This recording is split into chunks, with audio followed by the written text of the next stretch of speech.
गली गली, मोहल्ले मोहल्ले, चौराहे चौराहे कुछ पागल, कुछ जुनूनी, उनको लगता है कि वो सनातन सभ्यता को गली गली, मोहल्ले मोहल्ले तलवार के जोर पर डरा करके समाप्त कर देंगे। और हम सब इस उम्मीद में कि यह हमारा काम नहीं है, यह सरकार का काम है। इसलिए यह दुनिया का पहला ऐसा देश है जहां राष्ट्र सरकारों पर निर्भर है। क्योंकि इसका भेद हमें नहीं पता है, इसलिए शायद हम इस बात को समझने में नाकाम होते हैं। देश एक जमीन का टुकड़ा है जिसकी सीमाएं हैं। इस देश को चलाने के लिए कोई संविधान है, कोई संसद है, न्यायपालिका है, पुलिस है, फौज है। ये सब देश के अंग हैं और हर अंग किसी ना किसी नियम कानून से बंधा है। वो नियम कानून अच्छा है, बुरा है, वो बहस का मुद्दा अलग है। इसलिए सरकार बहुत छोटी सी चीज होती है। इस व्यवस्था को चलाने के लिए बहुत कम लोग होते हैं। लेकिन जब हमें अपने होने का बोध नहीं होता और हमारे बीच में से ऐसे चाटुकार नेता चुन के चले जाते हैं, तो वो भी अपने स्वार्थों के लिए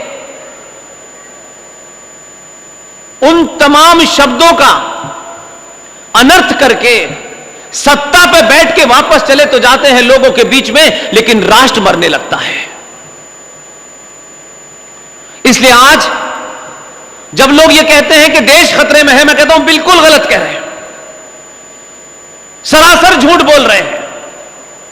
वो ये नहीं चाहते कि आपको जो रियल इशू है वो पता चले। ये देश कम से कम 2022 में बिल्कुल भी खतरे में नहीं है। इस देश को कोई चुनौती नहीं दे सकता दुनिया में। उसका कारण है कि देश की सीमाएं सुरक्षित हैं। इस देश के सिलसिले में जो निर्णय करने वाली सत्ताएं में बैठे लोग हैं, उन्होंने इस देश को सुरक्षित करा है।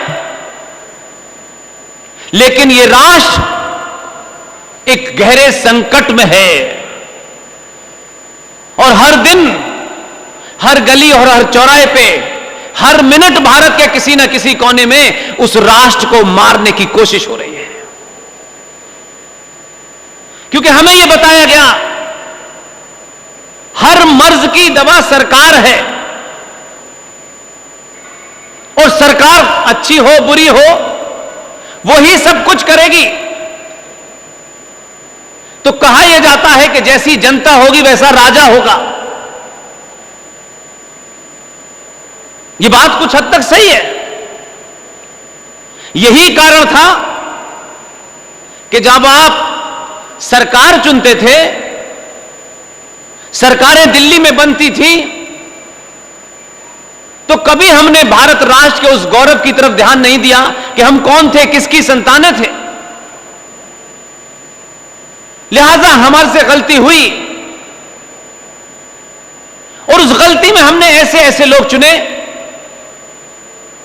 कि जिस भारत राष्ट्र की धरती को आचार्य चाणक्य से जाना जाता हो, उस धरती पे आज चाणक्य नहीं पैदा हो रहे, चाटुकार पैदा हो रहे हैं।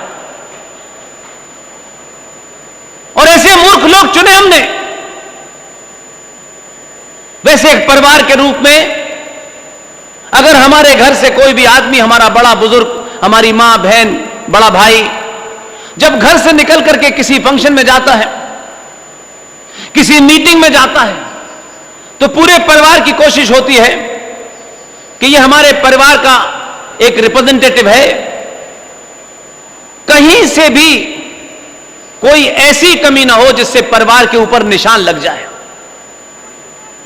इसकी हम चिंता करते हैं एक परिवार के रूप में। लेकिन वही परिवार जब सामूहिक तौर पर राष्ट्र बनता है तो हम इस चिंता को भूल जाते हैं। इसलिए आज कई ऐसी घटनाएं हैं जो शायद आज की जनरेशन, जिन्होंने कल नहीं देखा है, उनको लगता है कि कुछ बदला नहीं है। हम जैसे लोगों से पूछिए क्या बदला है। इस भारत में ऐसे ऐसे लोगों को आपने चुना, ऐसे ऐसे लोगों को आपने सत्ता पे बिठाया कि भारत का एक विदेश मंत्री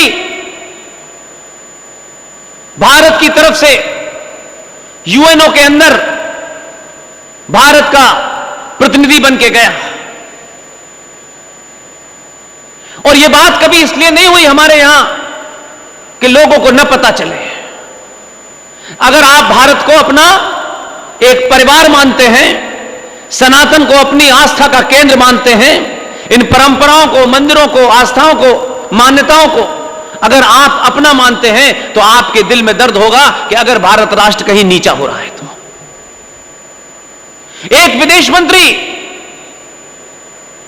ये जोड़ तोड़ की सरकारें बनने से सरकार तो बन जाती है, लेकिन जब सरकार की नुमाइंदगी करने दुनिया के किसी फोरम पे कोई जाता है, तो उन दुनिया के लोगों को इसकी चिंता नहीं होती कि इनके यहां सरकार 20 पार्टी से बनी है, 15 पार्टी से बनी है। वो ये देखते हैं कि ये भारत का नुमाइंदा है, ये भारत का रिप्रेजेंटेटिव है, ये वहां का प्रतिनिधि है। उसके चलने से, उठने से, बैठने से, बोलने से वो ये तय करते हैं कि भारत के लोग कैसे होंगे।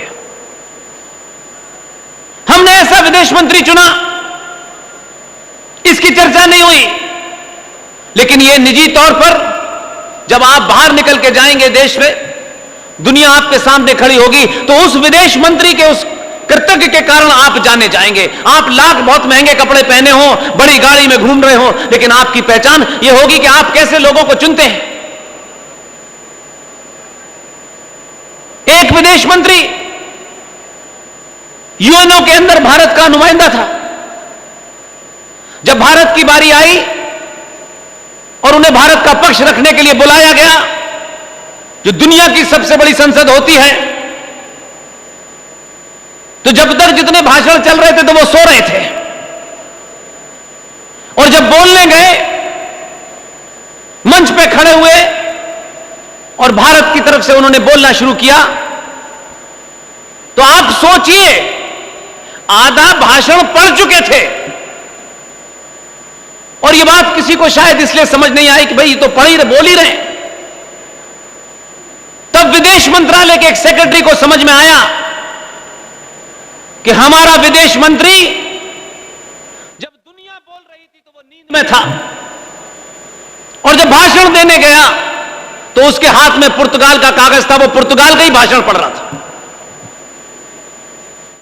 फिर उस विदेश मंत्रालय के एक सेक्रेटरी ने बताया कि माननीय, आप पुर्तगाल का भाषण पढ़ रहे हैं, हिंदुस्तान का भाषण ये। हमने ऐसे ऐसे जोकर चुने हैं इस देश में। क्या ये बात हमें शर्म नहीं दिलाती कि दुनिया के सामने हम क्या हैं ये दिखाई नहीं देता? और ये सिलसिला बहुत दिन तक चला, लेकिन अब सूरत बदल रही है, उसमें सूरत के लोगों का बहुत महत्वपूर्ण योगदान है।